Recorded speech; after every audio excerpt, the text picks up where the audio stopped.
Vem fazer uma caneta Stitch sumido. Mamãe vai me ajudar a fazer caneta da Hello Kitty.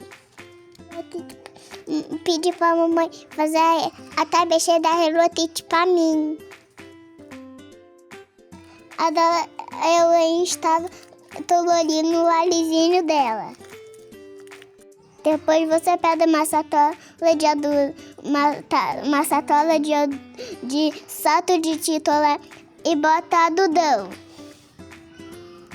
Depois você bota uma caneta dentro. Depois nós vai passar fita na caneta. Fita cap. Depois eu peguei a caneta para botar a cabeça na Hello Kitty. Depois vocês passam azul e rosa. Foi as cores que eu escolhi. Vê se tá fitando o meu desenho. Deixa lá e escreva.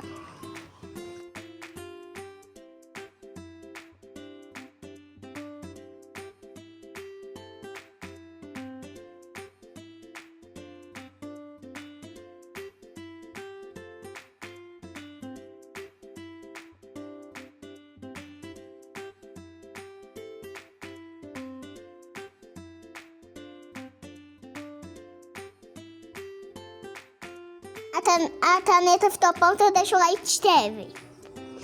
Deixa lá e escreve. Beijo. Ô, Dalarinha, minha caneta já ficou pronta. E passa um vídeo.